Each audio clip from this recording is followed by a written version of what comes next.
This start is very good. We need this to happen. So Sudan, we have a lot of rivers and we have a lot of trees, and we know how trees grow to be very long and tall. It grows with the root and the branches.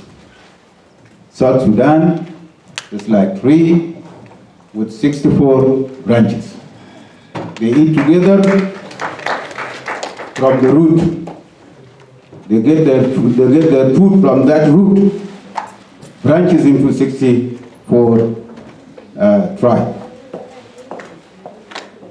I am one of the elders here in Phoenix, Arizona, and we always speak when there is occasion, and we speak always to have unity among ourselves.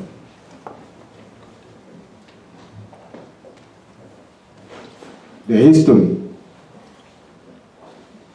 the story that our brother with this group just said to us is very touchable. It's touched my heart, really. We have similar things, similar stories. We lost our beloved people, brothers and sisters. But this one, to me as a human, to come forward and say, let us be together. I forgive you if you did something wrong to me. I forgive you. That one is very powerful. Thank you, man. You may be one of the leaders in the future. We need people like that who forgive. Who am I if I don't forgive? We created by God, and God give us the love that we can forgive us. Today, I was hoping this room to be full with the people. We have chairs inside there. We didn't bring them out, but we were ready to put them everywhere here to see what was wrong in this community. To me, I didn't go to South Sudan to fight, or one of you here. We did nothing. I did nothing wrong to you, or you did nothing wrong to me. What was happened is something there in South Sudan. Our people mess up, and then we follow. That it means to me, maybe we are stupid people. If we are not stupid, why should somebody done nothing to me here? Why should I hate you? Why should I hate you? Why should you hate me? We're supposed to be one tribe here, to be different with those people that mess up in South Sudan. But they are better than us right now. They come to peace. They sign peace agreement. They want to stay together. What about us?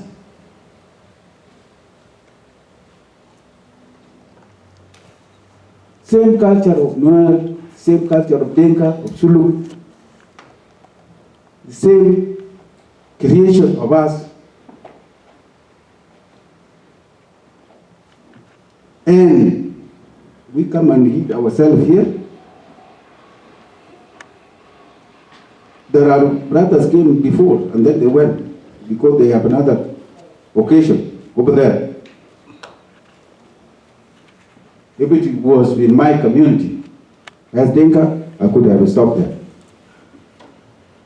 Because this is very important. Where are brothers, our brothers? Like that guy over there.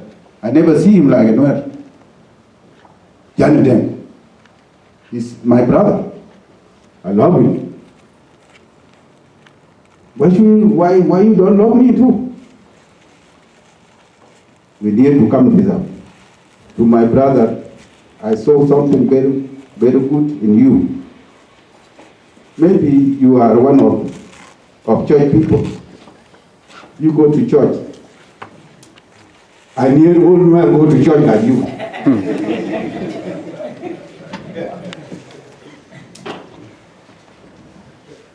And then go to church and get education. Yes, I know you. I always talk long, but I will make a choice. From today and tomorrow and the next coming days, we want to go back before 2013. Take that to Nuer, my Nuer people, take them. We did wrong, yes. Some in South Sudan, they did wrong. We here, we did wrong also. We went to Facebook, and then we went to Facebook, and then kill those, and go kill this and this, and we insult each other. That was wrong. That was our mistake here. We're supposed to say, I'm wrong to you, you my brother Nuer, or my brother Chulu, or my brother Dinka. Let us accept the fact. If I don't know my mistake, I will not correct anything. I have to know my mistake to correct something. So thank you so much, and thank you all, and I hope from here we start good. Congratulate you now, because the touching story you have told us is really very moving to us. And not you alone, but all of us. If you ask everyone, you will find out that he has a mother, a father, a brother, a sister that has been lost as a result of the crisis. So thank you for the story. The next thing I would like to say, the question that was brought before was also a feeling to me. I was almost very happy to find out that people are thinking about the independence of South Sudan. It gives us a spirit that our people who fought in 1821 during Turco-Egyptian rule, in 1881 during Mahdish, in 1898 during the Anglo-Egyptian, and all the way to the independence of Sudan, and all the way to Anyanya 1 and 2, and all the way to the SPLM. All those who have fought did not die in vain. That's why we have an independence. So we have to when they fought those independent, they did not fought it in tribes. They fought as Southerners, as brothers and sisters, together against the enemy. So they did not look into where you came from and where your section is, and so forth. And they drive themselves until they reach that. So it is touching to me when people talk about independence, and I was there in Juba, we celebrated, and we really become proud among the world when our flag flew all over with other flags. The story I wanted to share is, I think I was here until 2010, and I was leading SPLM here as an SPLM chairperson from 2006 to 2009. And I think most of my colleagues here, they know how our community was in Arizona. Jenny can attest to that. Many people can attest to that. We were moving together, we were united, we were never ever brought out sectional things, ethnicity things, or tribal things, never. And they were behind me. I used to go to Juba on behalf of my people in Arizona, and they all, when I come back, they all come when I call the meeting, and we all shared the ideas how we move our country, or how we move our people, and how we can arrange for the development of our people. And I was proud. And that's why in 2010 I volunteered to go and teach, because that's my profession. So I went back, and I know our people, the only way that they can move forward is through education. The massive educational policy is the only way that can actually provide a long-term solution to whatever problems we are facing. Without any massive educational policy and strategy, we are also going to move around and around and just delay ourselves. So that's why I went there and teach. During 2013, I was lecturing in the University of Rumbek, and then the crisis happened. We were only having 2 weeks to have an examination for semester 1 examinations. Our students from Nuer background, they went to UNMIS camp. They ran the UNMIS camp, and I was the Dean of the Students Affairs. In the morning I was told the students went to the UNMIS. So I rang them. I rang one of the students. They said, well, we are fearing. And we came and seeking refuge in the UNMIS. I said, let me come there. So I went to the UNMIS. I talked to them. I told them, you know, why you are in the schools now, it is because through this education, that's what will allow you to fix whatever problems happening there.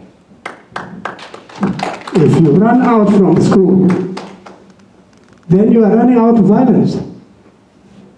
Here in Rumbek, we are making sure that the university is an independent university, the university for all. We are not tolerating any kind of tribalism in this university. Tell me if there is any incidents that happened to you. If there is incident, tell me. They said no.